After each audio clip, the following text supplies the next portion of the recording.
Every time it's the same results.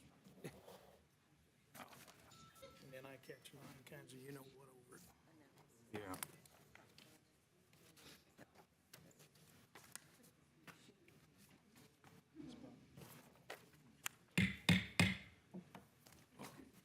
Meeting of the Wilson County Commissioners Court dated May 22nd, 2023, now in order.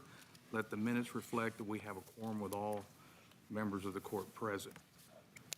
Commissioner Martin, will you lead us in a prayer? Sure.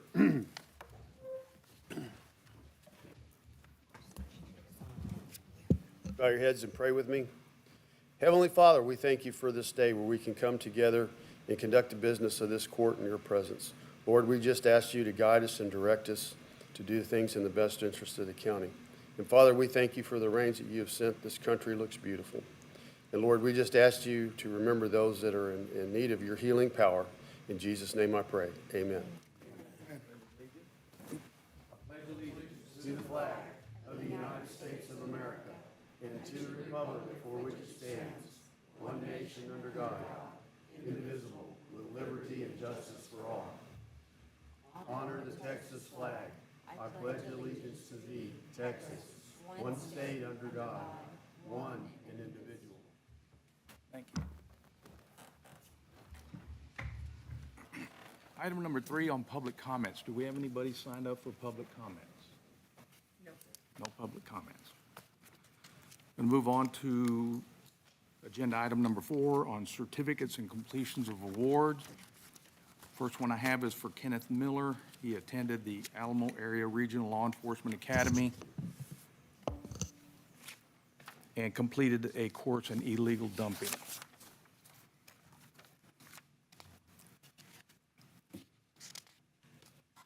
We have a Webb Junction certificate of attendance for completion on several for Candace Nicole Myrick. Library of Things to What, Why, and How of Lending Objects. Teen Services Without Teen Spaces, Innovative Programming. Smart Spaces are community places. Activate the library space with learning. For Vicki Kimball, Introduction of Cataloging for Non-Catalogers. Gail Ritchie has completed the Criminal Justice Information Services Security Awareness Training, Level 3 Security Awareness Certification. Thalia Hernandez on the same completion of certificate. For the VG Young Institute of County Government Awards, this certificate goes to Kristen Labus, completing 19 hours of educational training at the Auditors Institute. Same certificate for Brenda Trevino.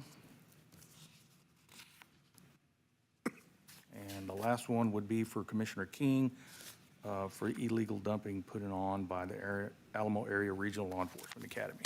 We'll enter those in.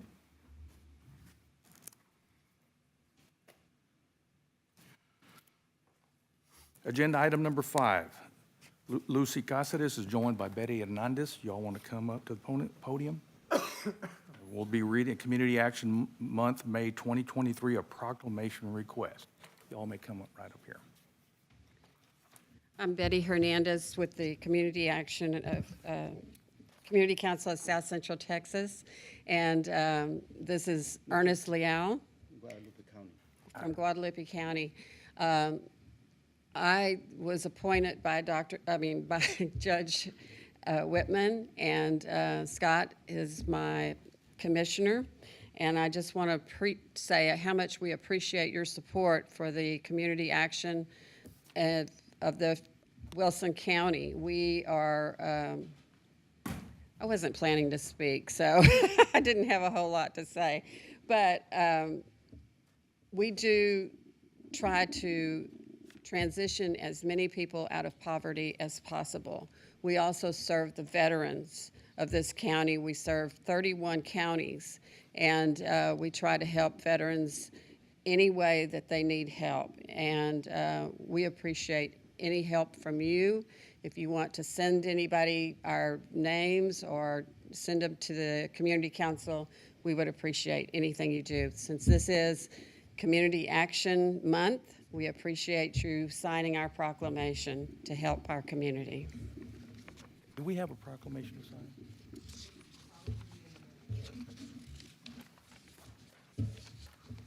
Let me check. Okay, we're going to use this one then, and we'll get it signed. All right. Okay, Thank you so Thank you. much, Thank Judge. Thank you all, commissioners. What y'all do.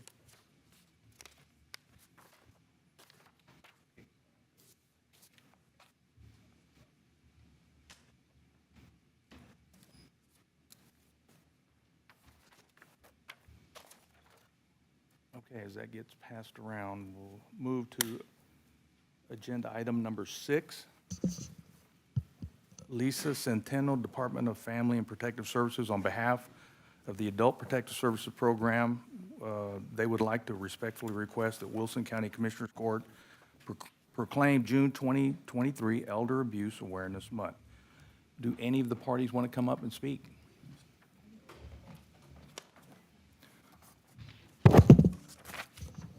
By the way, these were my former employees, so I'm glad to see you in here. Hello, everyone. So my name is Oscar De Labra. I work with the Adult Protective Service, and this is my team right here. So good morning, like I said. Let me go ahead and just first thank y'all for proclaiming June 2023 as Elder Abuse Prevention Month here in Wilson County. So in 2023, Adult Protective Service staff received a total of 153 intake reports of abuse, neglect, and exploitation. So Wilson County has over about 13,000 Texans with adults and disabilities, and in 2023, APS completed 153 investigations with abuse, neglect, and exploitation. So I'm not too sure. Commissioners, y'all have any questions? Others? Okay, so Adult Protective Service and the South Texas APS Community Board will remain focused on raising awareness of elder abuse. On behalf of the APS program and the South Texas APS Community Board, I would like to thank Bexar County, the City County Joint Commission, and Elderly Affairs Sheriff's Department, Probate Courts, and District Attorney Office for the continued support in helping APS carry out their mission, which is to protect older adults and people with disabilities. It is these collaborative efforts that we are forming public and private partnerships to identify where stronger supports are needed and where existing connections must be reinforced as an essential first step toward defending our community against other abuse. Thank you for your service and for your leadership in helping us work toward addressing the unreported issues of other abuse. Okay, did someone read the proclamation? Do you want to read that? Do you have a copy? We don't.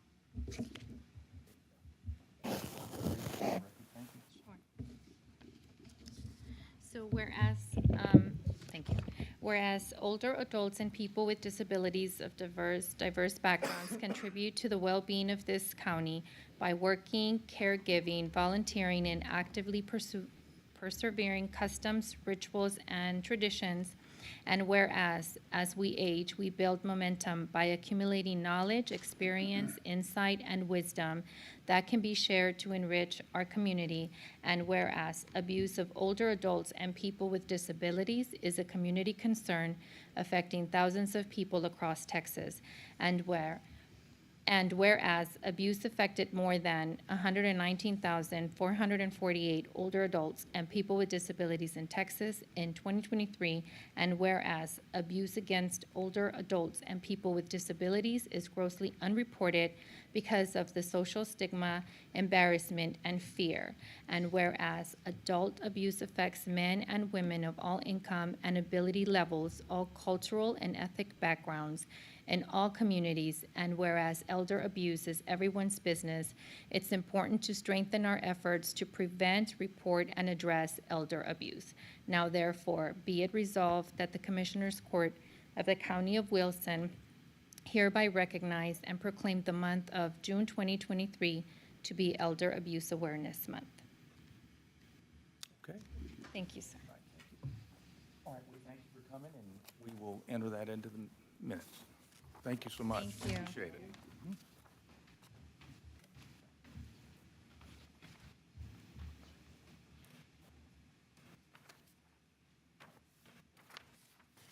Agenda item number 7, Commissioners Gary Martin and Russell King discuss and take action to appoint ESD board members, appoint David Nieto to ESD 2 board, and appoint Joseph Lerma to the ESD 5 board.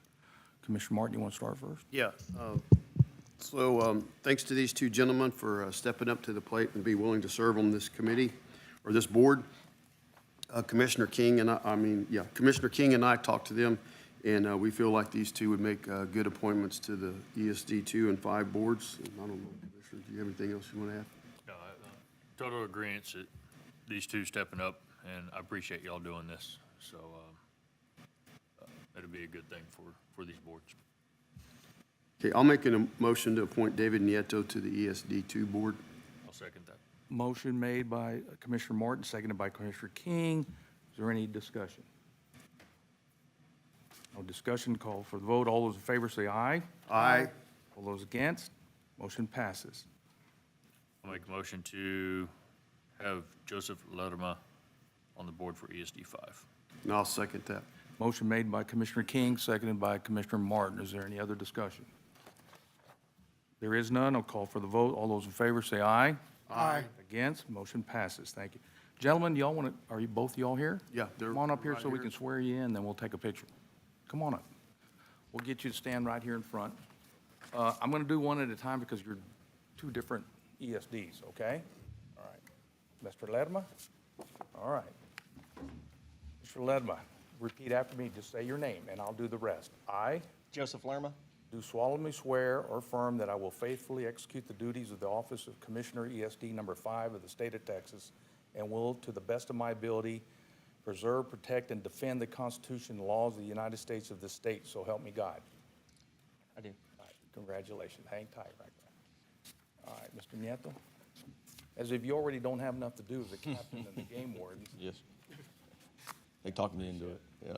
I David Nieto, do solemnly swear or affirm that I will faithfully execute the duties of the office of Commissioner ESD number 2 of the state of Texas, and will, to the best of my ability, preserve, protect, and defend the Constitution and laws of the United States and of this state, so help me God. I do. Thank you, sir, and I thank both of you all for stepping up. Why don't you come on up here? I have 2 things I need for you to sign. Here, you want to use you this wanna- spot? Here.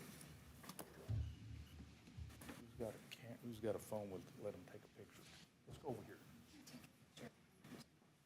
Commissioners, come on, join us.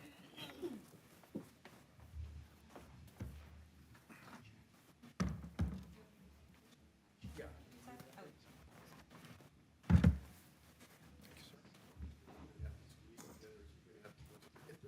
No, I can get you.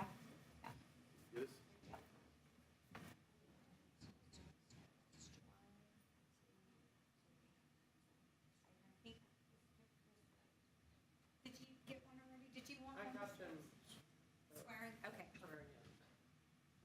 Okay. Okay. Hang right here, real quick, I'm gonna get you to sign.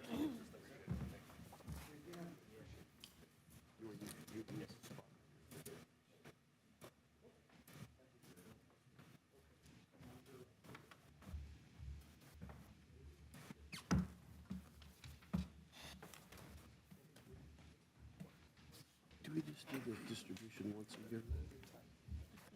I remember doing it last year. That's what it's starting. We did it earlier last year. I just said, I think we did it.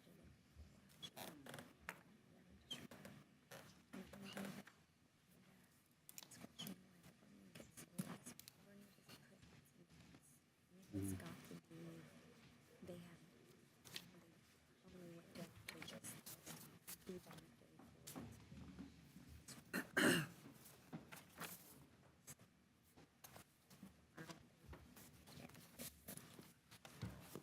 Got it.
she just sends it to us.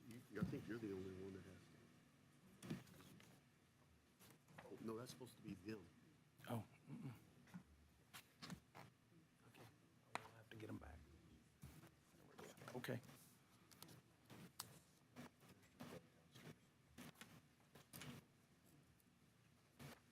Agenda item number 8, Brenda Trevino, County Auditor. Okay, Commissioners and Judge Whitman, this is the proposal to disperse the 2023 hotel occupancy tax funds. Each year, for historical knowledge, each year the county disperses about 50% of funds that are available in our hotel occupancy tax fund. And that is pursuant to section 352.1015, use of revenue in the general provisions of the Texas State Tax Code, which I will read. Revenue derived from the tax authorized by this chapter is to be expended in a manner directly enhancing and promoting tourism and the convention and hotel industry as permitted by the applicable provisions of the subchapter governing the use of revenue by that particular county. That revenue may not be used for the general revenue purposes or general government operations of a county. Wilson County currently has $203,929.21 in our hotel occupancy tax fund balance. This is the 4th year we are collecting the tax and dispersing it to the organizations who promote tourism as defined in the tax code section above. It's my recommendation that we disperse part of the funds and keep a rolling balance for use in the future as needed. And this year, Wilson County has budgeted $75,000 for disbursement for this fiscal year. It is in the best interest of Wilson County to disperse funds as recommended below based on the research of the Wilson County organizations who promote tourism as defined in the tax code section above. I have Livonia Chamber of Commerce, $5,000, Livonia Greater Chamber of Commerce, $5,000, the Floresville Chamber of Commerce, $5,000, the Floresville Opry, $10,000, the Floresville Peanut Festival Association, $25,000, and the Stockdale Chamber of Commerce for $25,000. The way these, these are the same organizations who have received disbursements for this will be the 4th year. The court deemed that these are the organizations that put heads in beds, basically, for to generate the revenue in our hotel occupancy tax fund. Between Christina Moots, our county treasurer, and myself, we collect those monies every quarter based on the hotel occupancy in the county. They have significantly increased year over year, and that's how these organizations were originally defined as organizations who promote tourism in the county. Okay, I heard part of that, but I got a question. Why is it not even? It's not even because it's based on the amount of the organizations and the festivals that, I guess you could call them festivals, that they generate for the county. It's based on funds. So if you look at, for example, if you were to compare the Stockdale Chamber of Commerce, they produced the Stockdale Watermelon Jubilee in the third or second week of June. Third weekend of June. And so they bring in people from all over, and they fill all of our hotels, as compared to the Floresville Chamber of Commerce, who doesn't promote an actual festival to put heads into beds. And so that's why they are different. And when we look at the math and deem at any time as county auditor, I can go to any of those organizations and request information on events that they put on within a 12-month period that would generate hotel occupancy for any of their specific events, and that's how they are deemed. Because if you take a look, if you were to look, the way I audit for county purposes is I'll look at the June timeframe from last year to this year and see how much it had increased in terms of what we collected in hotel occupancy tax. I do that in October for the Peanut Festival event. I did that. I will do that in May. The Peanut Festival had a huge barbecue cook-off yesterday, and there were people from from all over the state that booked hotels this weekend. And so the more events that are hosted by these organizations that put heads in our hotel beds, that's how it's deemed in terms of disbursement. Because those organizations that are higher are the ones that need the funds to bring in these different types of events into our county. How do we gauge that with the Floresville Opry? Is it when they have their Opry, do we see? The Floresville Opry, it was requested that they get put onto the list because they generate a monthly dance, a monthly Opry. There's no way for me to gauge how many, I mean, I can base it monthly if the hotel revenue increases, but it's held on the first Thursday of every month, and they were put on there as one that, because they're using the Wilson County Expo and Community Center, and that building itself is considered to be promoting tourism into our community as well. And there's secondary effects. They may not be actually putting people into the beds where this tax is derived, but all your business owners, after the Opry, are benefiting from it being held. And I would say that probably, if you look at the bands that are coming in, they're not local to here, to Floresville. And so chances are they are, spending the night at one of our local hotels, and possibly their families as well. How do you determine the holdback? Because $204,000 in the account, but we're issuing $75,000. Where, Because the first year that we started it, we talked about with the court at the time about keeping about 50% into the bucket so that we have it for future use in case someone else came to the court to ask. Let's say there was a rodeo that was going to come into town or something like that. We don't know from one year to the next how much the fund balance is going to grow. So last year during budget season, it was at about $150,000, so we budgeted $75,000. And you can tell it has. saw an increase even over more. that estimated Yeah, amount. Exactly. But we only disperse what we budgeted unless requested or approved by the court to go above and beyond that. Have we had those type of requests so We far? have not. Okay. We have not. Now there's a big target on us. It's out there. I'm sure. Well, and we have extended the invitation before in court, if there are organizations, because that, we want our hotels to thrive, and because it then turns into revenue for the county. And it's basically a revolving circle. They bring the money in, we give it out based on on the statute, and it's a win-win for everyone.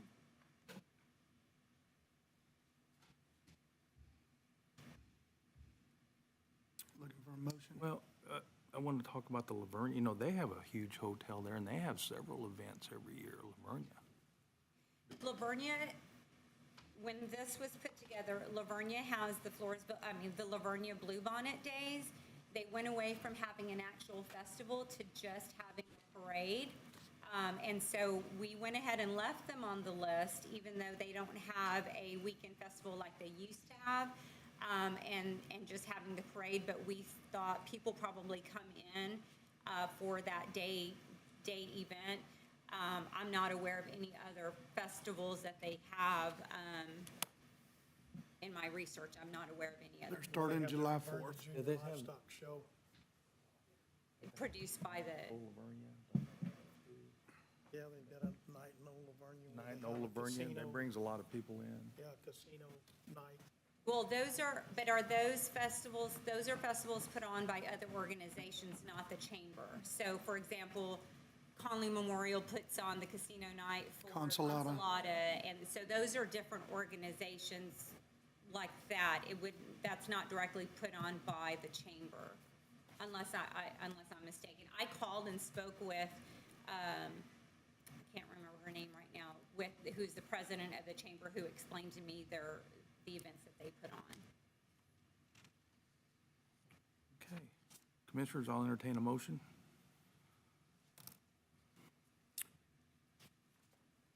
How do we have it written? I make a motion that we go ahead and disperse as according to the recommendations put in by the auditor, the $75,000 to the various organizations. You want them listed, Judge? Second. Motion made by Commissioner Aiken, seconded by Commissioner King. Is there any other discussion? Not, we'll call for the vote. All those in favor say aye. Aye. Against? Motion passes. Thank you. Agenda item number 9, the Texas opioid settlements. Wilson County need current resolution approval from Commissioners Court for 2023, accepting the Texas term sheet. Commissioners, we have a resolution. It's a little outdated. They were requesting us just to update it with the current court's name and the judge, and that's what we're doing now. We received funding from that. Ms. Trevino, you probably can expand a little bit more on what this settlement does for the county. Yes, so we received our first disbursement. Christina, do you remember how much it was? Was it like 20,000? It was close to 30,000. Yeah, I don't remember the exact dollar amount. This opioid settlement's been going on for a few years. We just got our first disbursement. I went ahead and put those funds into a separate fund until the court deems what you want to use for the money. The money is used for, general operating purposes.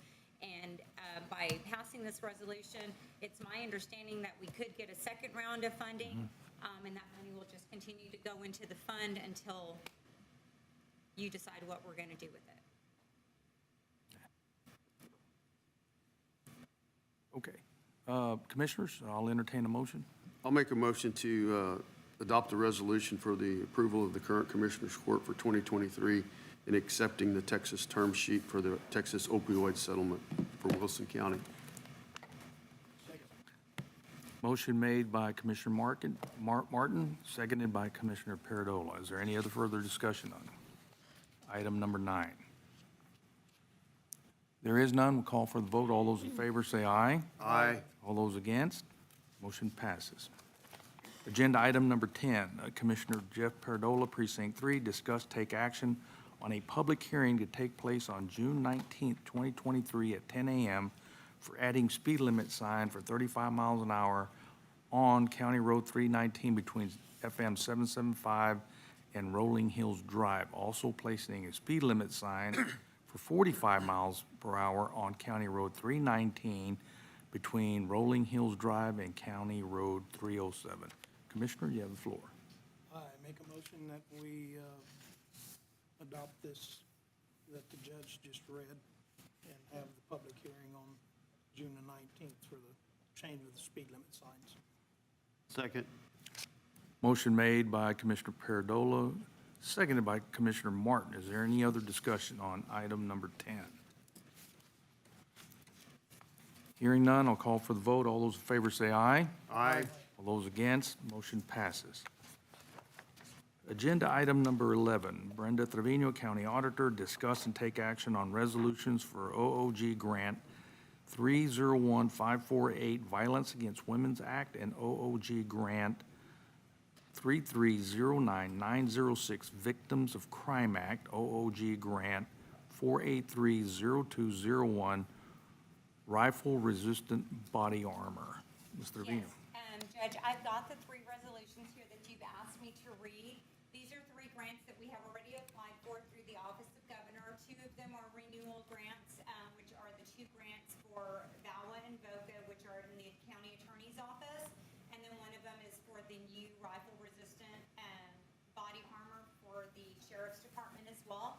So we have been recommended for funding for the first 2 for the County Attorney's Office, and we're awaiting approval on the Sheriff's body armor grant. So I'm going to go ahead and read the resolutions. They require these resolutions in order to finalize the applications. Resolution number 23-24, a resolution authorizing filing of application for grant Violent Crimes Against Women Restorative Justice Team.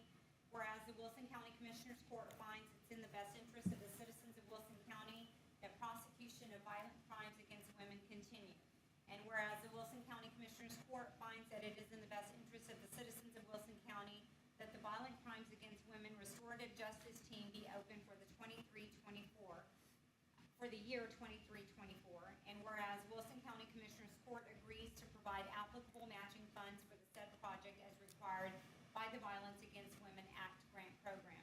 And whereas the Wilson County Commissioners Court agrees that in the event of loss or misuse of the Office of the Governor funds, assures that all funds will be returned to the Office of Governor in full. And whereas the Wilson County Commissioners Court designates the Wilson County Judge Henry L. Whitman Jr. as the authorized official to apply for, accept, alter, or terminate the grant on behalf of the applicant agency. Now therefore be it resolved that the Wilson County Commissioners Court approves submission of the grant application for the Violent Crimes Against Women Restorative Justice Team to the Office of Governor of Texas Criminal Justice Division, passed and approved by Commissioners Court of Wilson County in Floresville, Texas on this day, the 22nd day of May, 2023.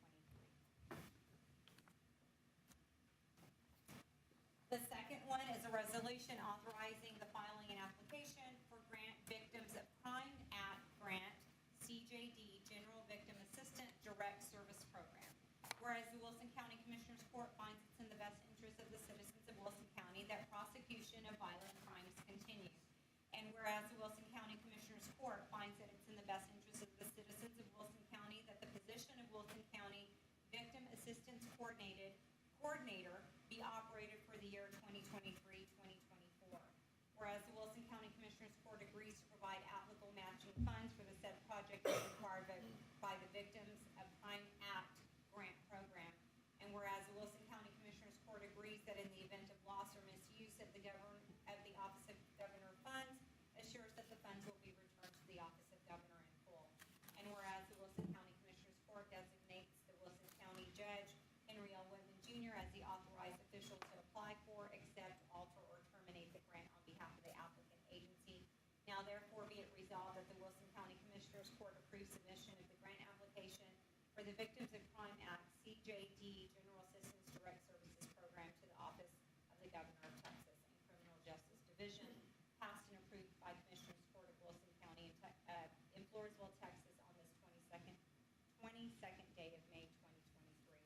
These two are the ones that fund 3 positions for the county in the county attorney's office. Our Victim Services Coordinator, which is Christina Macias-Quintanilla. The grant covers her full-time salary and benefits. And then the other one covers our prosecutors, Greg Linhart and Josh Olivares, our investigator, and it covers $75,000 of their salaries and benefits, and the county puts the difference. And the last one, the resolution of the County of Wilson authorizing the filing of a grant application with the Office of Governor Public Safety Office, Criminal Justice Division, for a courthouse courtroom security grant in the Criminal Justice Program. Authorizing Henry L. Whitman, County Judge, to act on behalf of the County of Wilson in all matters related to this application, and pledging that if the grant is received in the County of Wilson, Wilson will comply with the grant requirements of 34.10152 of the Edward Byrne Memorial Justice Assistant Grant Program. Whereas the Office of Governor Public Safety Office Criminal Justice Division administers the criminal justice program for the state of Texas, which provides grant funding for these projects. Whereas Wilson County in the state of Texas is qualified to apply for the grant under the request for applications. Therefore, be it resolved by the County of Wilson and Floresville, Texas, that Henry L. Whitman Jr., County Judge, is authorized to request grant funding under the 34 USC 10152 Edward Byrne Memorial Justice Assistant Grant Program and the Office of Governor of Texas Public Safety Office, and act on behalf of the County of Wilson in all matters related to the grant application. That if the project is funded, the County of Wilson will comply with the grant requirements. The grant funds and any grant-funded equipment or facilities will be used only for the purposes for which they are intended under this grant, and that activities will comply and support the promotion of public safety, reduce crime, and improve the criminal justice system for the geographical area in which the activities are performed. Passed and approved by the Commissioners Court of Wilson County in Floresville, Texas, this 22nd day of May. And this is for the rifle resistant, and that is 100% funded with no county match.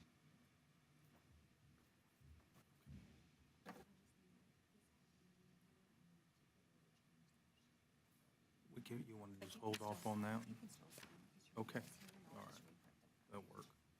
Okay, so two of these are funded by VOCA, and then one is a hybrid between CJD and VOCA? No, both, one is VOCA, one is VAWA, and one is CJD, which is the one for the criminal justice system for the rifle-resistant vest. Okay, that makes sense. Yes, sir. All right, Commissioners, on all three of these resolutions, do I have a motion? I'll make a motion to approve the resolutions for the OOG grant 301-5408 for the Violence Against Women Act, the Office of the Governor, grant number 3509906, Victims of Crime Act, and OOG grant 4830201 for rifle-resistant body armor. Motion made by Commissioner Martin, seconded by Commissioner King on agenda item number 11. Is there any other discussion? Been hearing none, I'll call for the vote. All those in favor say aye. Aye. Against, motion passes. Agenda item number 12, Brenda Trevino, County Auditor, discuss and take possible action on selecting a grant You need a breath? writing firm for Wilson County. And Commissioners, I'm going to sign these and hand them down the way, so. I have given you a grant writing firm comparison analysis based on the three vendors that gave us their presentations. Assistant County Attorney, Ms. Huron, and I met several times over the last couple of weeks. We did contact the three vendors, asked them all some additional questions. We put together a comparison analysis for you to review. And I'll turn it over to Ms. Huron, and she can kind of elaborate a little bit more on it. Yes, we went over several of the concerns that I think Commissioners Court had voiced previously in trying to find a grant writer and then hearing the presentations, and kind of put together this spreadsheet letting you know what each one does and what each one doesn't do, or what they offer. And I think in meeting with Brenda, I think we came up with three major concerns or three major issues that I think Commissioners Court is interested in, and then came up with the fact that Ascend MVS probably has a slight edge over the other two. And here's why. The first one is cost. GrantWorks only pays when they deliver a grant, and they get a percentage of the grant. But sometimes the grant doesn't allow you to pay them, so it would have to come from county funds, either through matching or some other way to pay GrantWorks their percentage if they get us a grant. GrantWorks is also a much larger company. We're kind of one of many larger organizations that they are working for. So we were kind of concerned that we may not be a priority. We may not be able to develop that one-on-one relationship. If one of you wanted to call and say, look, I hear about this grant, and I think it's something that we should apply for, it may be difficult to reach somebody with GrantWorks because it is a much larger, I think it's a national organization. It is national. So we were concerned we might get lost in kind of the shuffle. The other thing is the cost with Hollis and Rutledge is a flat monthly rate, and it's $2,500 a month, whether or not they find anything, whether or not they do research for us. It's just a flat rate. If they do find something, there's no additional charge. It's just the flat $2,500 a month. And the concern is that there may be some down months, there may be months they don't find anything, there may be, with a possible government shutdown looming and other things that happen, there may be a stoppage on all grant applications, government grants, there may be a hold, and yet we're still paying that $2,500 a month. So And I did, just for clarification, I did ask that firm if they would consider an hourly rate to compare, and they declined. They said it was a flat $2,500 a month. And that's where Ascend, we think, has a slight edge because they are hourly. They are still a local firm. They're out of San Antonio, and their fee is $125 an hour. So they only work when we need them to work. They only work when we're only paying them when they're actually working for Wilson County. And they do research, so we can tell them and contact them. We're looking at this grant, or we're looking at this area, or this commissioner has a specific interest. Then that's when the clock starts. And so, and we're able to monitor through their invoicing what they're actually doing for us and only paying for that. The other issue was the research. Are they actively going to be looking for grants? If we tell them there's a certain area, an infrastructure, or specific county department, the sheriff's office, that we're looking for something, are they going to be doing that research for us? And we know that they are, because they're going to start charging us per hour, and we can see that they're actively doing. If they're not charging us, then we know that they're not doing the research. So it's a way to kind of monitor if they're actually going to be assisting the county. And the last thing was developing a relationship with the county and the various departments. And we felt that Ascend probably has probably at the same as Hollis and Rutledge, because they are a small firm, and so they will get to know us, they can get to know the different people in our department, and you as commissioners, they get to know you and kind of know what your interest is. So with all that in mind, we do believe that Ascend, especially with cost and what they're able to offer the county, probably has a slighter edge. And speaking with Brenda, we would probably recommend NSB. I did inquire as to, there would be a contract, that it is subject to termination, so if we're not happy with them, we can always end that. And it doesn't keep us from searching for other grants ourselves. You know, we're not locked in, it's not kind of like a non-compete, you can't use anybody else. So if you find something else, or we're looking at another program, or another department says, I want to apply for this grant on my own, we're not limited to that. We would have the flexibility to be able to do that. So if you have any questions, I do know that we have two pending opportunities for us, which I discussed with a couple of the commissioners, that these would be good opportunities to do a test run with whoever is selected, so that we can get on the ball and start utilizing services, so. the other thing is, I think, because there is a budget for that the hourly rate, we can certainly work within the budget, as opposed to a flat rate every month. We know how much that is, but then we would be kind of locked in to that. And with GrantWorks, we don't really know the extent of,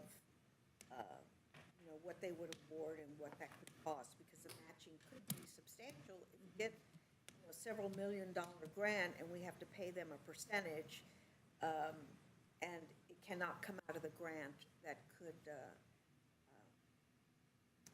the county financially if we have to pay that.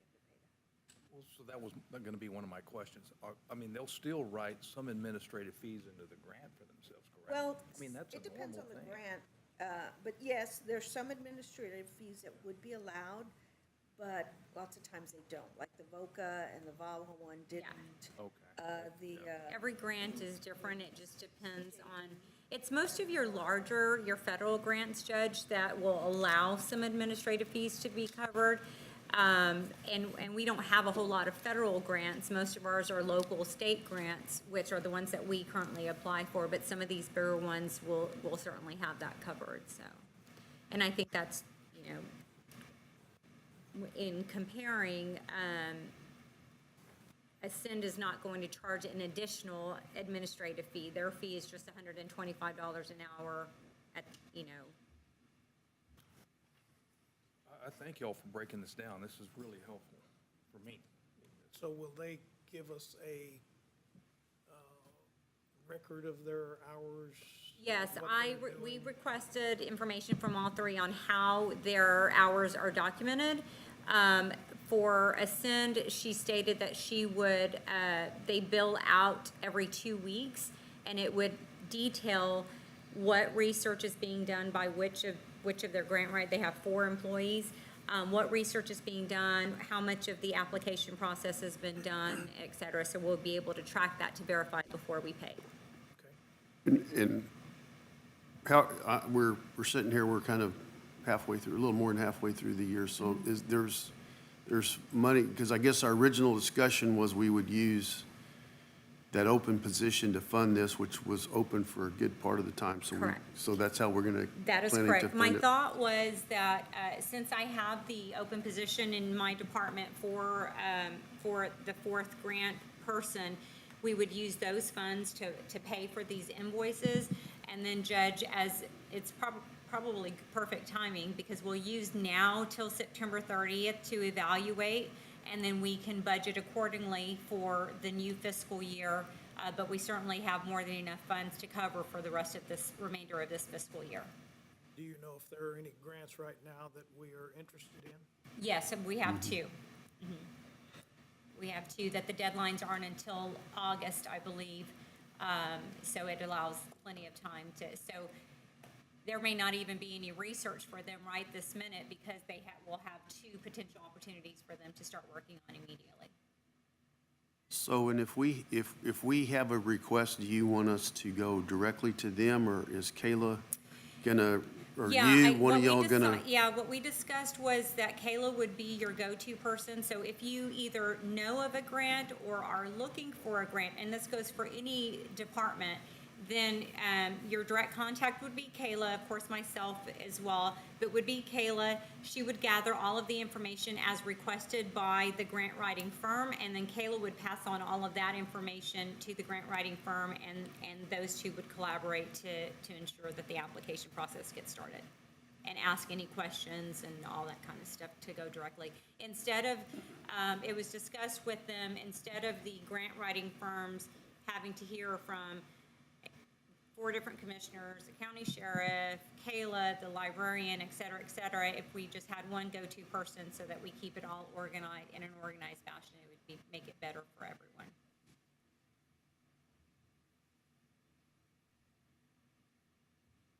All right, Commissioners, we have 3 on the table there.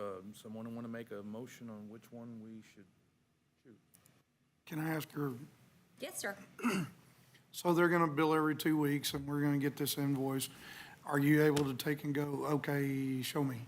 I mean, because a bill's a bill is a bill, you know.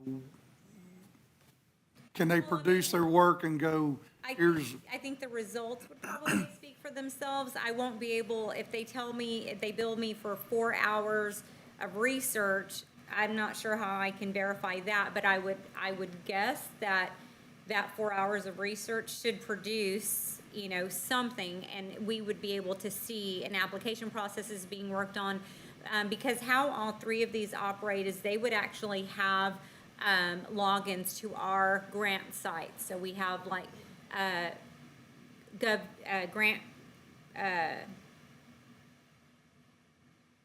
grants.gov. I was trying to think of it, grants.gov, and our TDM website. So they'll have access to that. And then I can go in and Kayla can go in to monitor the progress, because there's step-by-steps in there, and we can see, okay, they've already done this, they've done this. They'll send me a resolution. I know I need to get it on court. So I'll know that they're working. there is a way of tracking the Yeah. work. We can also, if they do send an invoice for 4 hours of research, we can ask that they itemize their information Yeah, on their invoice. absolutely. Research on, additional lighting for the courthouse, or improving signage, or whatever.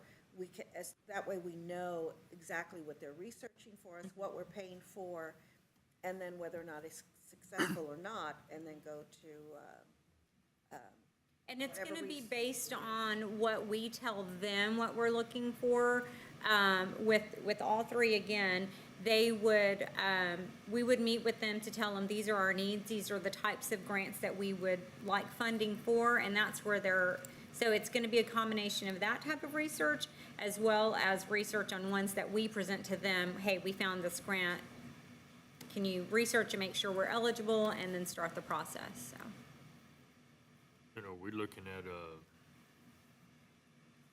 year term, or what is our term limit that we're looking for? We asked if they they do require contracts, but they are all at will. They didn't, one of them had a term of, with a 60-day notification cancellation, and the other two did not. Yes, Hollis Rutledge, they wanted 60 days notice if you wanted to terminate. When they actually present the contract, I will review it and certainly let you know. Yeah. These are the terms. You can set a year because, and of course, it's all dependent on the budget. If we don't have money, then they would know, I'm sorry, you know, we're not going to pay you anymore for any more work done. Or if we wanted to do a 6-month trial, a 1 year, we can do that.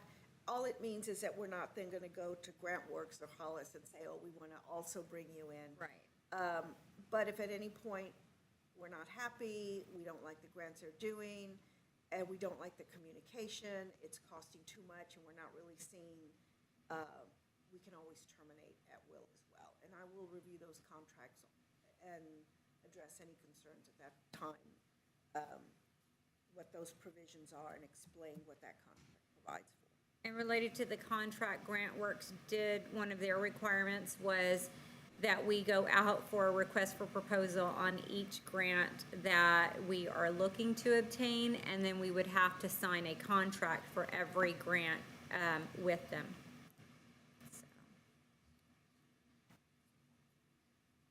So we did the research for you guys as requested, so. Thank you. I hope it helps. Brenda did a lot. That helps. And this spreadsheet was her idea. It's a good way to kind of Yeah. Good information. Thank you. I'm very appreciative, Ms. Ron, because it's so much easier and better when you have someone who doesn't work in the grants all day long, every day, to be, you know, look from the outside and make sure I'm not missing anything, so I appreciate her help. I'd make a motion to accept Ascend on this thing. Motion made by Commissioner King on Ascend NBS. Is there a second? Second. Could I ask you to amend your motion to include executing a contract that's reviewed by the county attorney's office? And I mean, personally, I believe that since they're all at will, I don't think we need a time period. We decide tomorrow that's not what we want to do, we can cancel it. So I just ask you to amend your motion to, that way we don't have to come back to court again on this item, since we've had quite a bit of discussion this morning. Take that motion, I'll amend that motion. Okay, motion's amended to make sure that, Authorizing you to execute a contract approved by the county Oh, I see. attorney's So we don't office. have to come back for approval Right. of For the contract. contract. Got it. Approval of did y'all get that down over there? Okay. And I have a tie over here, so I'm just gonna say Commissioner Paradola seconded it. All right, now, yeah, that was close. Is there any other discussion? Hearing none, I'm gonna call for the vote. All those in favor, say aye. Aye. All those against, motion passes. And thank you, Commissioner, for asking us to amend that, because that's important. Okay, agenda item number 13, precinct number 1, Commissioner Gary Martin, discuss and take action to approve a procedure to appoint ESD commissioners.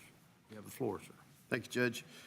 Yeah, as y'all know, we've had various people volunteer, ask, inquire, call, and I think there's a little bit of confusion out there. It is a responsibility of this Commissioners Court to approve the Board of Commissioners for these ESDs. I drafted the deal there just to kind of make it simple and clear to everyone that they need to go through the current board president to submit resumes and applications, and that way we have one person. We don't have multiple people calling us. I also identified which ESD is which commissioners for them, because I know in some cases, I've received some for ESD one, and I mean, it's not that I don't care, but it should go, I think, appropriately to the commissioners that are responsible for that ESD. So I'll make a motion to approve the procedures for appointing ESD commissioners. Second. Motion made by Commissioner Martin, seconded by Commissioner King. Is there any discussion? Does anybody have any questions? Or? I was going to say, is there any discuss? I do. I have one. Commissioner, okay, we don't have a written policy, or you want a verbal policy? Yeah, no, we don't have a written policy. Is that what you're asking? That's what we're asking for here, yeah. This streamlines the process so the ESDs will know how we want to conduct ourselves whenever they are bringing somebody forth. Ms. Huron, can you help us with that? We get a resume Simple generally. procedure on that, so it goes out? I don't think it has to be real lengthy. It doesn't.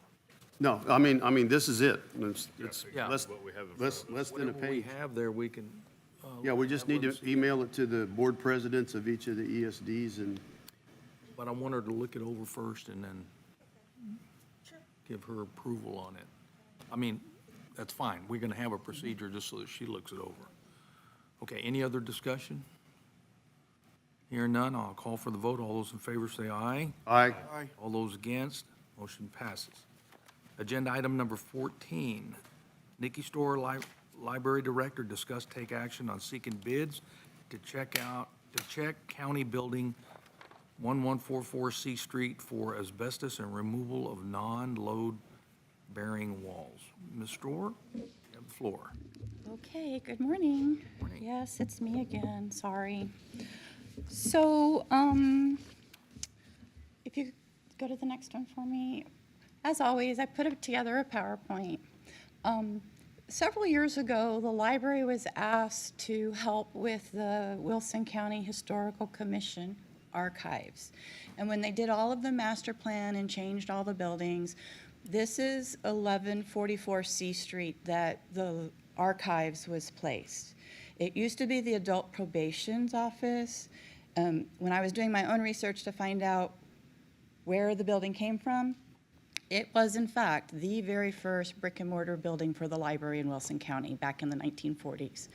So we've had several of our local historians have moved away. We had one that's passed away, and their family and themselves are looking at the items that they have that have been stored in their house.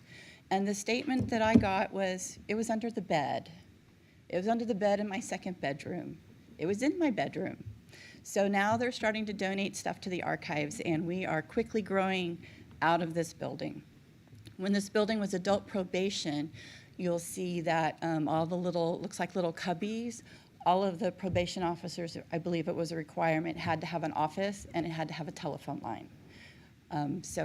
The first slide I have to show you the orientation of the treasurer's office is behind us, the jailhouse museum, is to one side, and C Street is in the front. We also used some of the library's funds a couple of years ago to actually get a traditional floor plan, because I could not find the floor plans in the county. Can you hit the next one for me? So this is my wonderful idea. My goal is to create as much of line of sight in the blue box, which is where the archives are currently stored.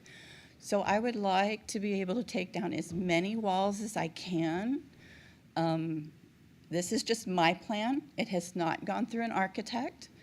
But what we have done, I think it was August of last year, Commissioner Martin and I worked with an asbestos company to see, a consultant to see if it was there. And yes, the building does have asbestos in it. He did tell us that he could take down the walls the same time he was doing the abatement. Is that what I heard?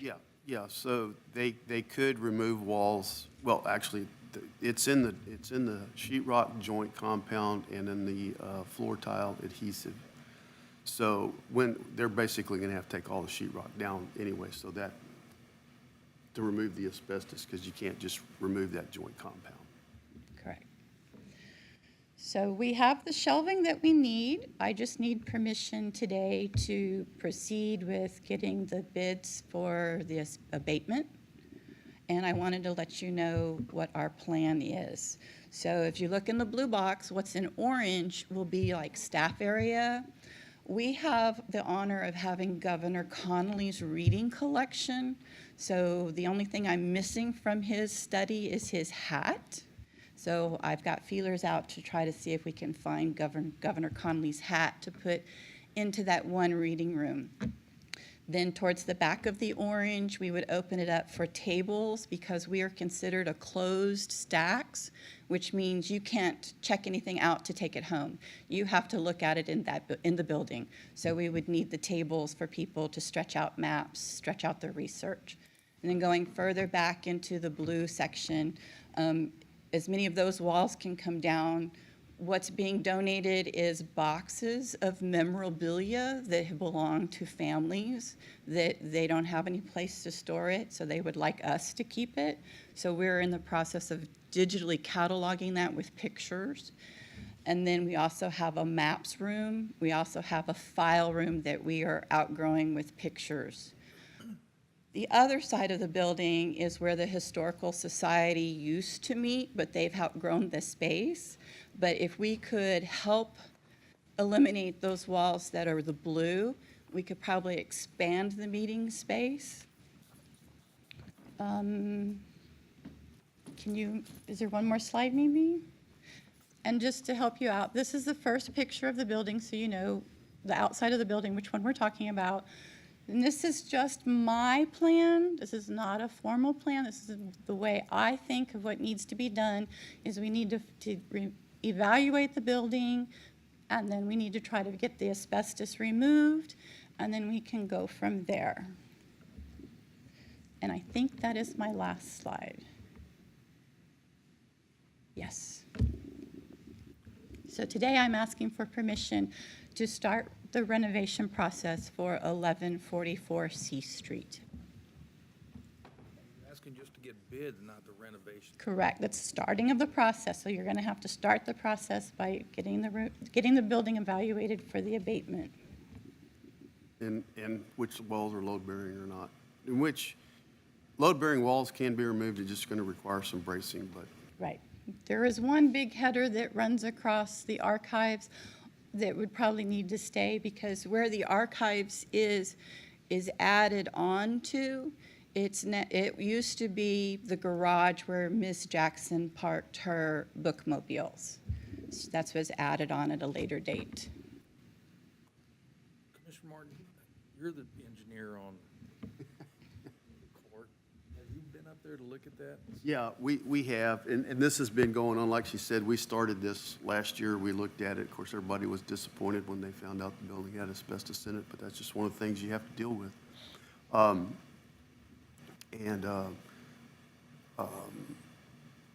We can, we have the asbestos survey, so we know, we actually had one contractor come out and look last year, and I want to say last year's price was $11,995 even. And I think we just need to go back and rescope this, because if we're gonna do modifications in any of the rest of the building, it behooves us to have the surveys done and remove everything we can all at one time. It's just better. They're basically gonna have to seal up the whole building anyway to get the negative air pressure and they need to do the abatement anyway. So it's not gonna, it'll just be however much time it takes to get to the other walls that need to be removed, so. And I have checked, there is a particular company, it's called Library Interiors, that they specialize in moving libraries. And I did ask them that if I could find the space for us to relocate the contents, they would come out and give us an inventory and a bid on what it would cost to move it. This is the same company that's moved Stockdale Library twice, and they moved the Floresville Library when it went from Library Lane to Railroad. So they are happy to come give us a bid, and they're pretty reasonable. Do you know where we're gonna be able to store all that? I'm thinking that there might be rooms across the courtyard of the annex where like there are historical society, and there's some, there might be unused classrooms, but I don't have a key to get into those extra rooms to see. So maybe Kevin or Tony has a key to let me in to go see if there's rooms across the courtyard. Judge, I have a couple of questions or reminders. If, I don't know what the total cost or estimated cost of the renovation would be, but just a reminder that if it is going to exceed $50,000, we would need to go out for request for formal proposals before we even start the project. And then secondly, how is it going to be funded? I know Nikki came and asked about available fund balance in the libraries fund. I did want to let the court know that the county does own that building. I would consider that that building is part of, maintained by the county. I don't think necessarily it should come from the library's fund balance because the library doesn't generate a whole lot of funds anyway year over year, enough to sustain a total renovation. So if this is something that the court would like to consider, then I would recommend that we budget for it in the new fiscal year, because if monies are going to be used from the library's fund balance, it's going to draw that fund balance down significantly depending on the cost of the renovation. So we need to get that bid in pretty Yeah, we quick would need so to that get we can start prices. working on this year's budget, upcoming budget. I mean, the court certainly can approve what you were talking about, like the asbestos and all that kind of stuff. If the court's going to pay for that out of the general fund, I would just need to know where to code that to. But in terms of the actual remodel, if the court approves in the future for the remodel, we would have to go through the bid process. I'm assuming it would be more than $50,000. I don't know, but maybe not. Yeah, well, I think the thought process in general terms should be to get the abatement done and remove all of the asbestos-containing material. I mean, that just goes to promote, that means we don't have to do an asbestos maintenance plan for that building if we don't have it there. And then once we have it opened up, then we can get an architect to come in and, or someone, volunteer, whoever, somebody that's able and capable of doing that, and coming up with an overall estimate to renovate the building.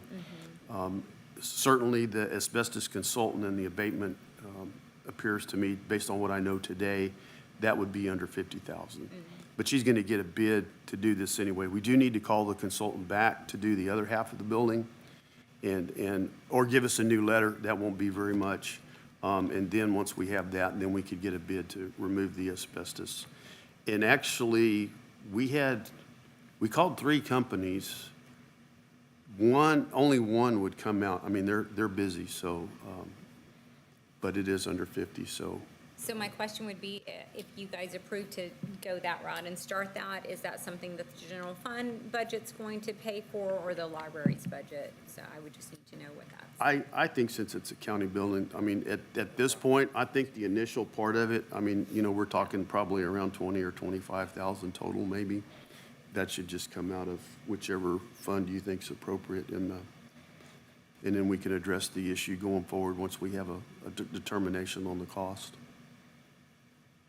We can also do, I don't know if you've already done research, are there any grants out there that promote Not for buildings. for buildings for historical documents? No, not for buildings, only for content management.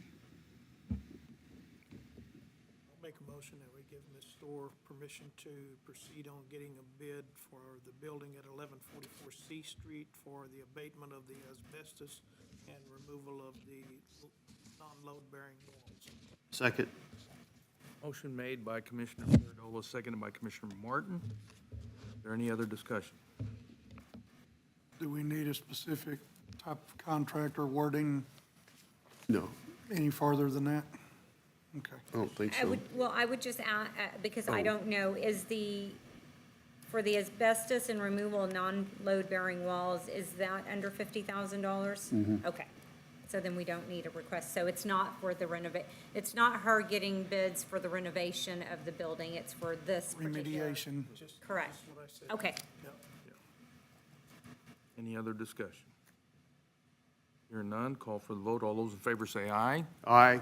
All those against, motion passes. Thank you. Thank you, Ms. Bixby. Agenda item number 15, Veronica Arriaga, discuss and take action on accepting proclamation for Older Americans Month.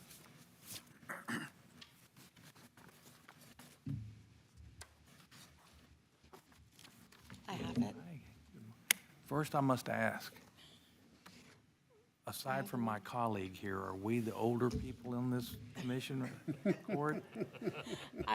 I will read it. I will hand it to you for the sign. That'd be nice here.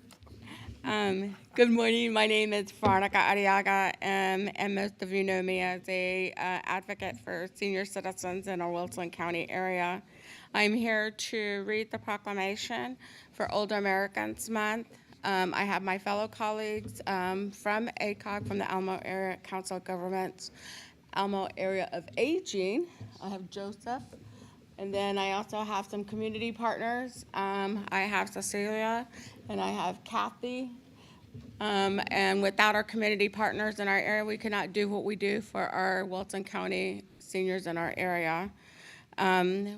We do have a growing number of seniors in our area because we have now our baby boomers who are going into that. And we have our centurions, our seniors that we have in our community that are 90 plus. I am blessed with the fact that we have our senior center here at the Wilson County Expo and Community Center. I will get it, it's a mouthful. I thank the county for allowing us to have our senior meals there Monday through Friday.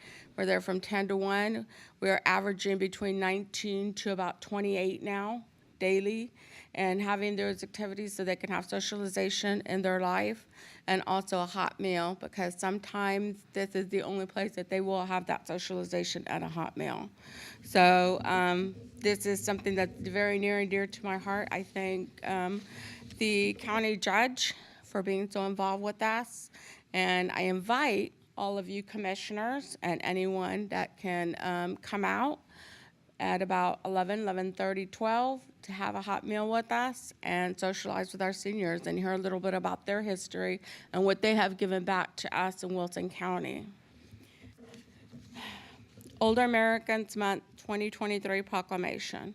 Whereas the Alamo Area Council of Governments includes a growing number of older adults who contribute their strength, wisdom, and experience to our community, and whereas the Alamo Area Council of Governments, 13 county communities benefit when people of all ages, abilities, and backgrounds are welcomed, included, and supported. And whereas the Alamo Area Council of Governments recognizes the need to create a community that provides the services and supports older adults need to thrive and live independently, remaining engaged and included, and whereas the Alamo Area Council of Governments can work to build an even better community for our older adults by planning programs that encourage independence, ensuring activities are responsive to individuals' needs and preferences, increasing access to services that support aging in place.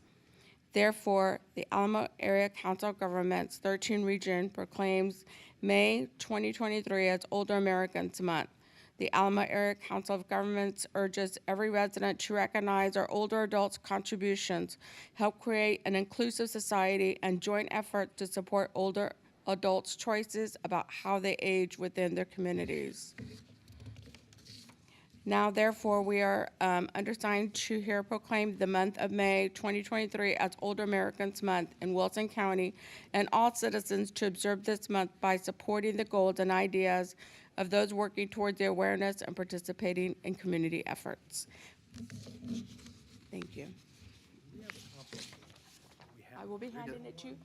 I will be handing it to you, but I will be asking for a picture with all our commissioners so that we can take that with the proclamation as well. Let's go ahead and the motion on the floor first, and then we'll do it. I'll make a motion to approve the proclamation for Older Americans Month. Second. Motion made by Commissioner Martin, seconded by Commissioner King. Is there any other discussion? What is older American? Can you define older? Yeah. Obviously, I'm not. Yeah, I'm right there with you, Russell.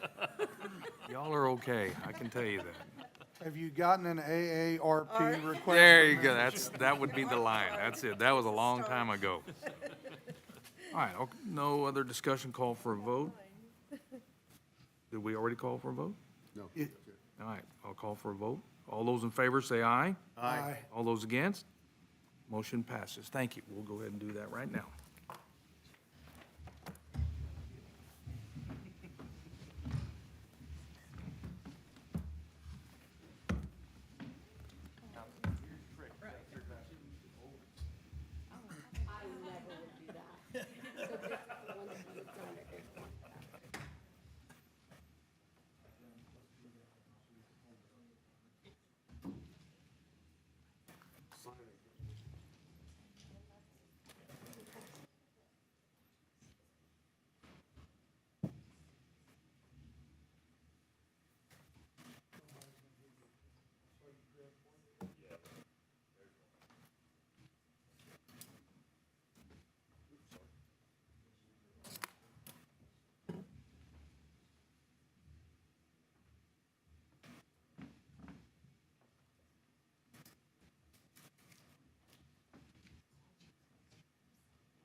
Count of three.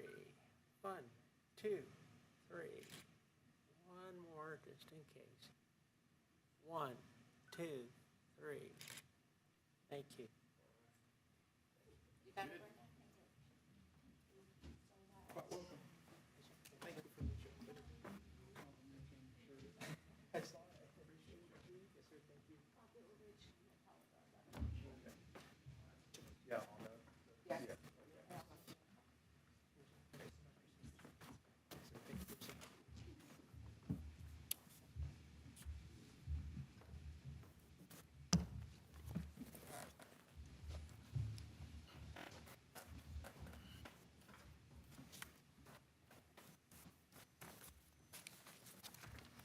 Agenda item number 16, Sheriff Jim Stewart, Sheriff's Office Monthly Progress Report. And I think he's already put that on our table for us.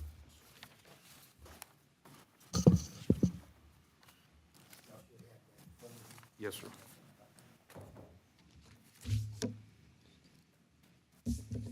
Front copy here, this one. This is patrol side. As you can see, we had a drastic increase, I think, in total reports for that month. We almost 300 above the prior month.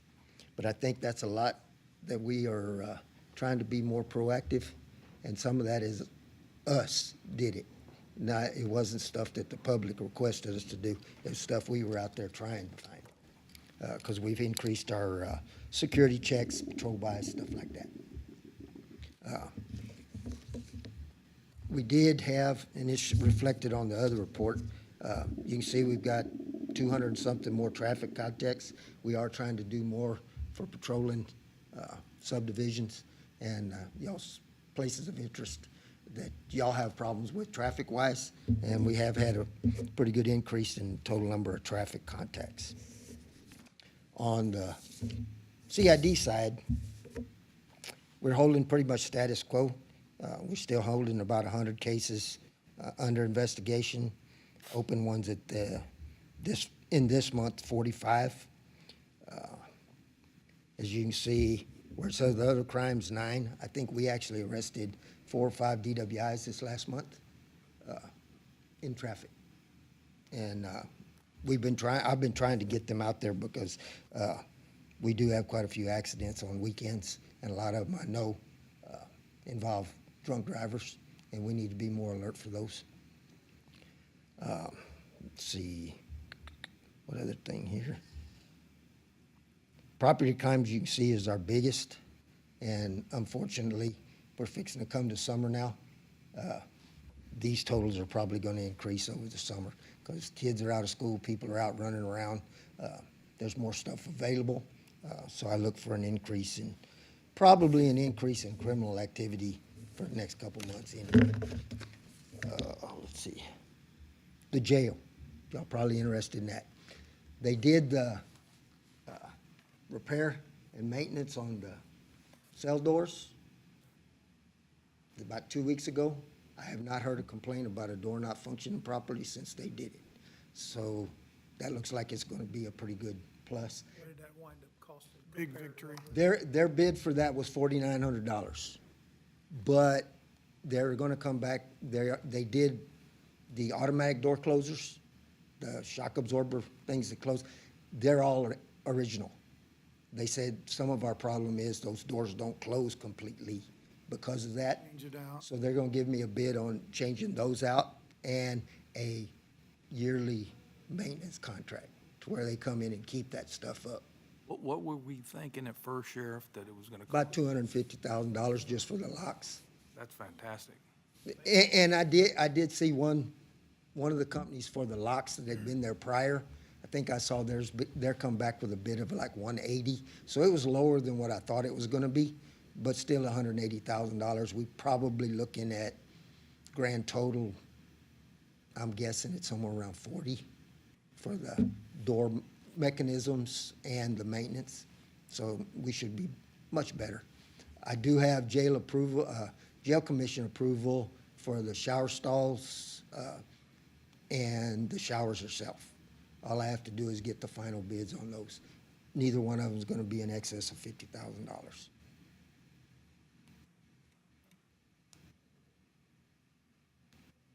Good job on that. Is it? That's huge savings. That is Thank you. fantastic. Sheriff, I got a question for you. Yes, sir. In the past, it's starting to get worse. We're having more people not showing up for jury duty when they get their summons. What was your enforcement before? Did we have one before? Because I just talked to Judge Shaw.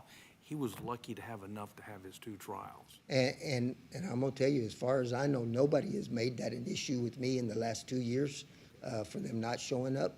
I want it to be on the record today that I'm talking about that we may have to do some, I mean, there's a fine. Yes, there is. That's a duty that everybody should be Yes, a part of. yes. Why we're a free nation. And his constables are there at their court, right? Yes. And I know in the, way back when I was working, if they didn't show up, Judge Lau would send them out after them, right then. You know, I noticed the newspapers here today, and perhaps people start watching this and understand that we're going to take it serious, not just me, but all 4 of the justices of the pieces. We have to have those folks come in and play a very important role. Otherwise, we're not free anymore. Well, and our system doesn't work if they don't show up and do their part, so, For the most part, they may not get picked. very They true, still have to show up. yes. But I'm good with whatever way the judges want to handle it, because they can issue warrants for every one of them that didn't show. It's not just us. I saw a deal on the news where other counties are having that problem, and they said that if they don't show up the first time, they'll send them out a second summons for a different date, give them the opportunity to make, and then if they don't show up the second time, well, then they're gonna follow up with action. I've seen it come to the point where the sheriff will go out and find enough people that day for a jury. Yes, I don't want that to happen, but if we have to. but they have to, because that just postpones the court and delays it and backs it up for future, so. And then I know that they have to miss work, or they're, if there's excuses. If they can't, the legitimate reasons for not being selected. You Yes. gotta come here first and ask, and then we'll release those folks that meet that criteria. But otherwise, that jury pool is extremely important. Yes, it is. Anyway, I just wanted to throw that at you. Nope, that's fine. That's one of the things my court security guys are for too, is if we need to go. As a note, when I came over this morning, They are paving on 87 again in the construction zone. So I'm sure the That traffic is. on 342 is going to be, okay. We were out there the other morning trying to put up some curve signs, and the traffic was so bad, I told my men, I said, get in the truck and let's get out of here before we get hit and run over. But the speeding through there is Right. 35 miles an hour. They're running 50, 60 miles an hour down County Road 342 and using that as an alternate. Yes, The 87 was down to one lane this morning, and it was a again, mess. And I'm not sure they planned well because they were doing 775 and it rained the next day and some of that washed off. but I will take care of that. No. Well, matter of fact, if they're paving today, I will make sure that we get somebody out there. Yeah, the 87 was down to one lane, and so they were peeling off 87 on the. Unfortunately, they don't tell us about that stuff ahead of time. They don't tell me either, I just have to. So we have no idea what their plan is and what their project plan is for that day, so. We have any issues with the crossovers that have been taken off? Not that I've heard of. Not that I've heard of, other than some people complaining about not being able to cross there anymore. But the crossovers themselves, I think, have been just fine. But I do know that I've also had the issue with the people, they re-topping, resurfacing 87 to the Y. That was an issue the other day. Come find out that same company was topping 306 from New Braunfels to Blanco. I sat for an hour and a half without moving, and I said, now I know what these people are in it. And they said, it's the same company. They don't do their own traffic control, which they're paying for, is non-existent. That's something I think we need to address with TxDOT. One off-duty policeman and he's sitting in the truck. He's not doing any. But I think that's something TxDOT can regulate, and I think it's something we need to talk to TxDOT about. Well, that's the same thing over there on 87 this morning. I saw several security people in their personal vehicles, and they're all Just sitting there, sitting there. They got their lights on, but they're just sitting there. right. Thank you. Thank you, Sheriff. Appreciate it. Good Thank you, Sheriff. report. Agenda item number 17, Tammy Burleson, Permitting and Development Director. We'll start with 17A, Utility Permit 1, Permit 732, Three Oaks, WSC Precinct 2, County Road 209, review and approve. Good morning.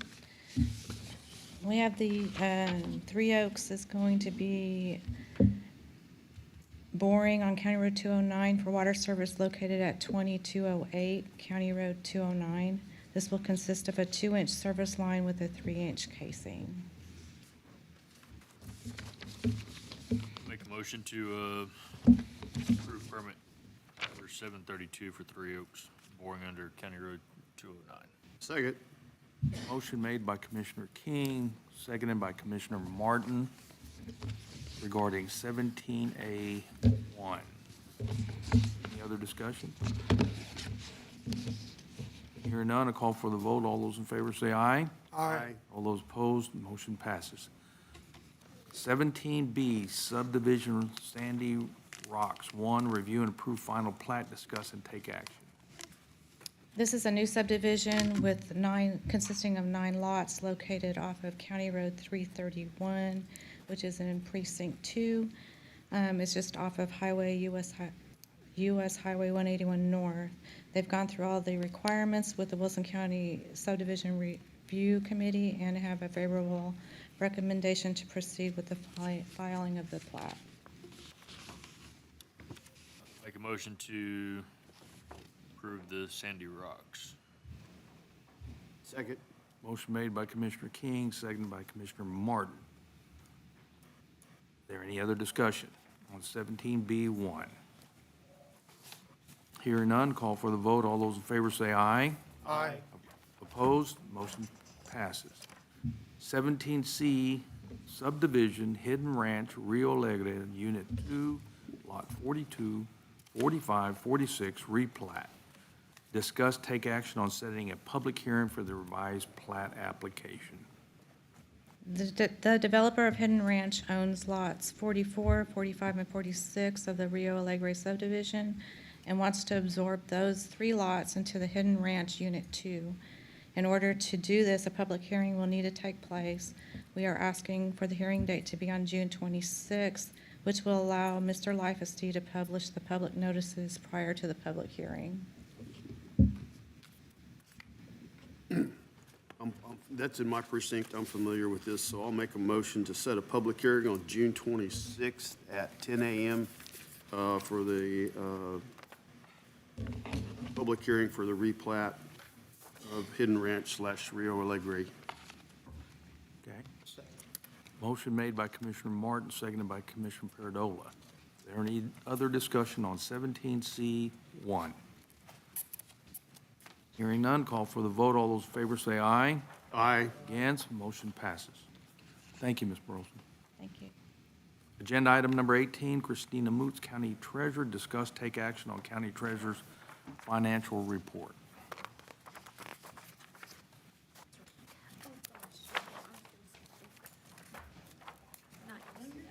Sorry. Here, we can just pass them down.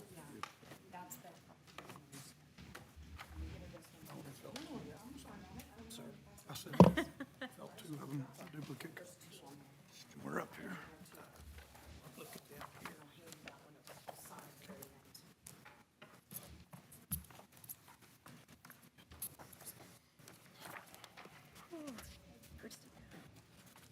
Did you do this in Costa Rica? I did.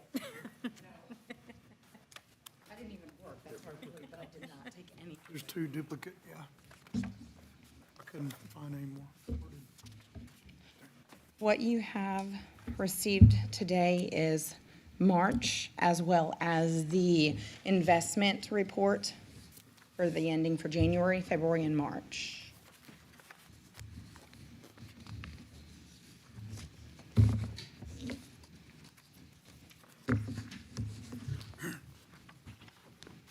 Could have claimed that I did in Costa Rican devoted employee, but I did not.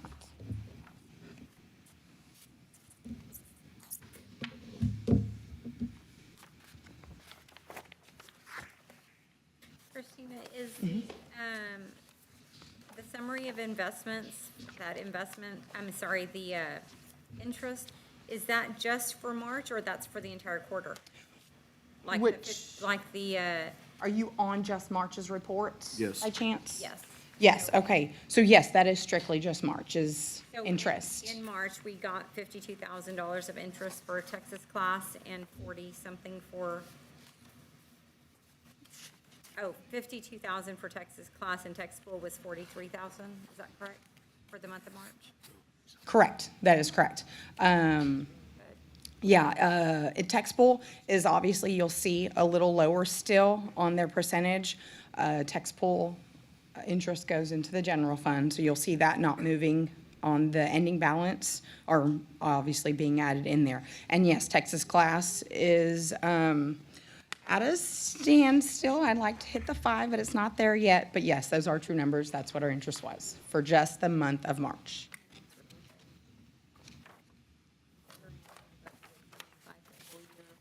Because we had a stinky year last year. Well, in the years prior to that, too. Yeah. Yeah.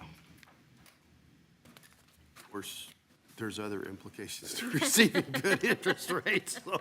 Just keep your fingers crossed.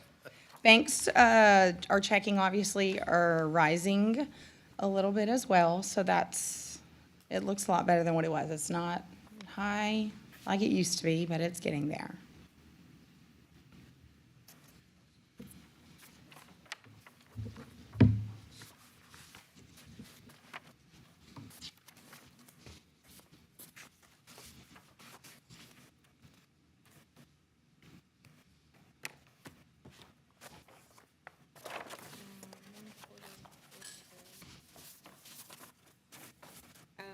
So for the quarter, we've received 124,000 for Tech School and 147,000 for Texas. Yeah, you'll see. Interest, so that's really good. Yes, you'll see that. Yay. Mm-hmm. And we've done really well with everything, I say bills, accounts receivable, payable, you name it. Because normally you'll see the withdrawals, or we'll have to do that with operating expenses. But right now, you'll just see that one of a million. So we've done really well as well. And then lower on the investment report that you were referring to, Brenda, the interest rates. I'll always change those. If they do adjust, I'll kind of take the higher one closer to the month, but they were at that 0.01 and now, or excuse me, 0.04, and now it's 0.15.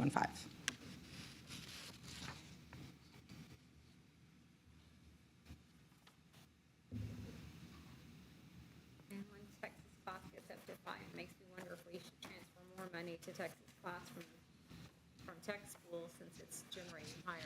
We can definitely do that. I like to diversify some funds, so leaving a good amount. We do have FNC, you'll see on there, so once that matures, we can definitely take that out.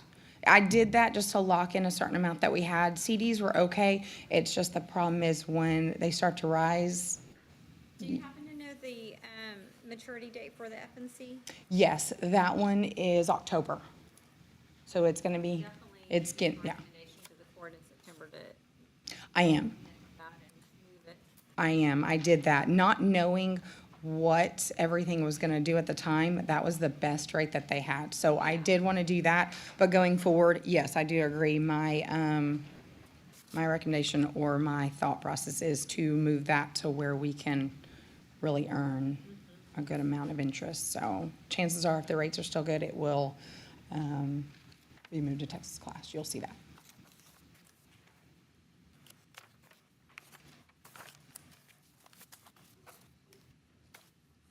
So, did you want us to sign this? I do, yes. I wanted y'all to look through everything. I've got this first copy that y'all can go ahead and pass down.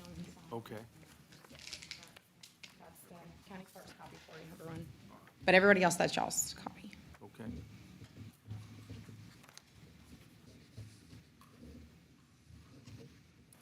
When ready, Commissioners, I'll entertain a motion on agenda item number 18, take action on county treasurer financial. Take your time. Someone's ready.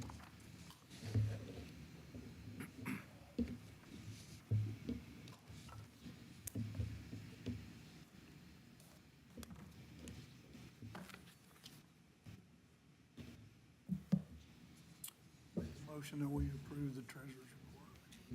Second.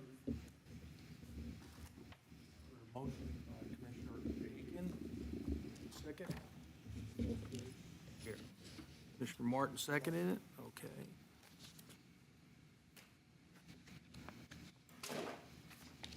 Any other discussion? Hear none, call for the vote. All those in favor say aye. Aye. All those against? Motion passes. Thank you, ma'am. Thank you, gentlemen. Agenda item number 19, Jalen Bodiford, Human Resource Specialist, presentation of parole and personnel changes.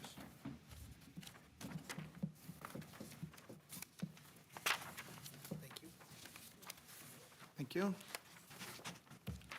999. Good morning.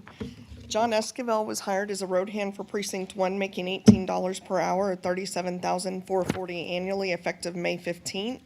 And Juan Garcia was hired as a corrections officer for the Sheriff's Department, making $18.03 per hour or $39,377.52 annually effective May 22nd.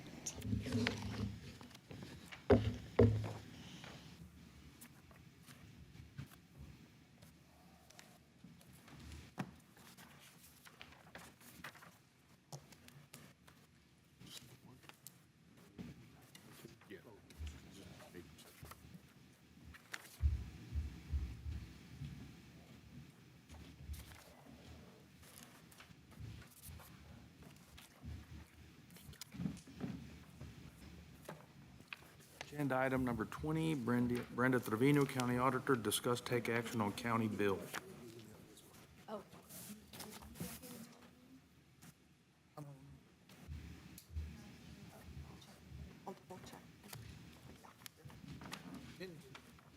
Right, didn't this Sorry, past I time. jumped the gun before you said to do what I was supposed to do.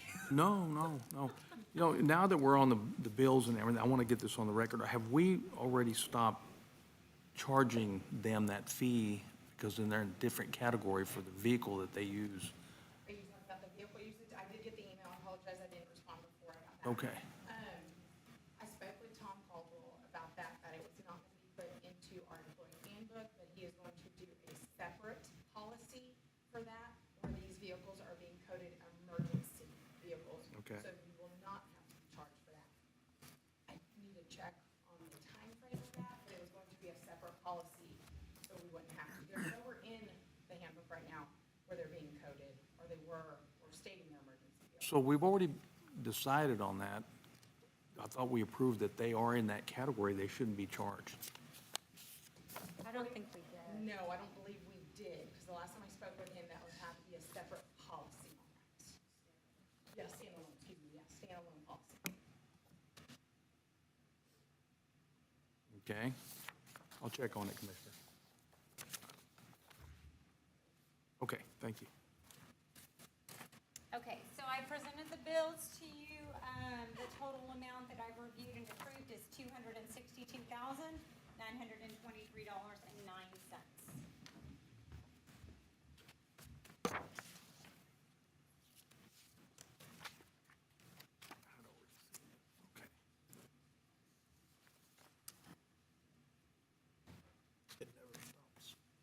No. Bills just keep coming. And, Which was gonna get worse with all that rain, yes, which was a blessing. I'll take it. Mm-hmm.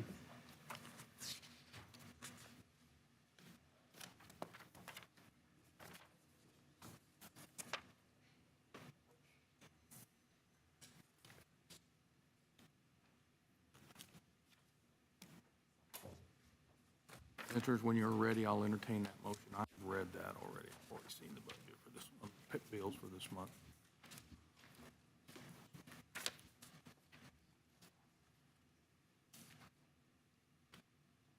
We did not get them in an email this time. Didn't get it? Y'all didn't get it on email this time, your budget? We'll make sure that happens, sorry. Okay. Gives us a little more time to review it before court.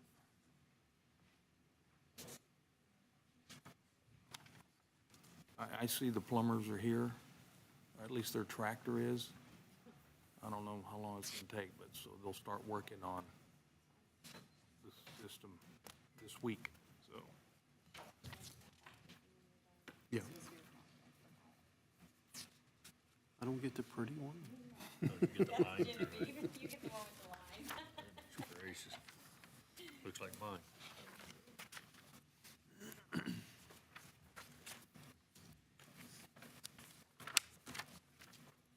I'll make a motion to approve the bills. Motion made by Commissioner Martin, seconded by Commissioner Paradola on item number 20, agenda item 20. Any other discussion? I do. Judge, I have, the Wilson County Collection is gonna be closed Saturday for this long weekend, May 27th. So, I've asked, John already put that on the website, and I'll put it on Facebook. Okay, very good. All right. They'll reopen on Tuesday. That's Memorial Day weekend. Yes, sir. Okay.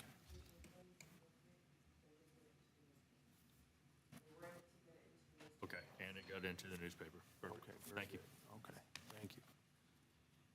Any other discussion on agenda item number 20?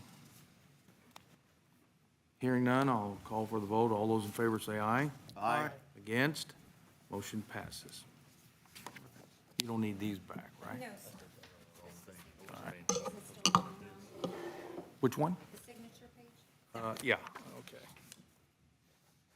He was hiding it.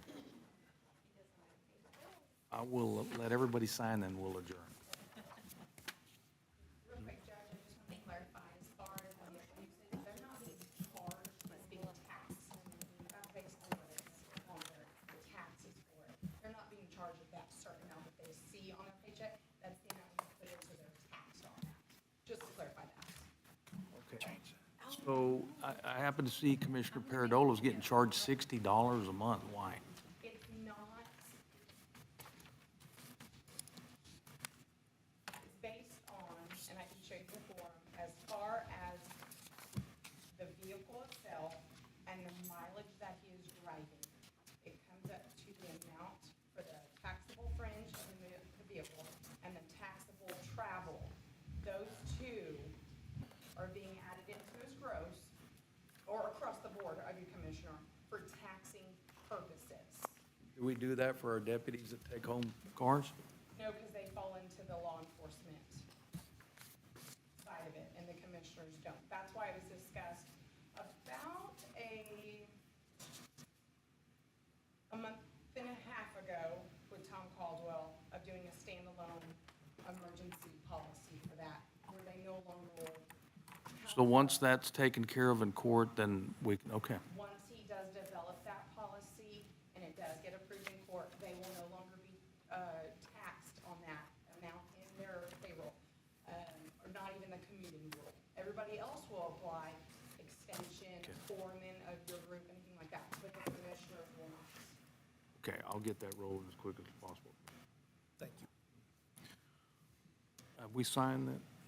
Just a note, I've been called out over 6 times since Easter on weekends and nights for emergency calls. You're definitely in an emergency Yeah, mode. y'all do fall in, it's just we cannot go until that policy is created. I'll get with Mr. Caldwell on it. We'll get Okay, that I done. have not talked to him before I left. Okay. We did speak about it Thursday, left for vacation, have not spoken with him since.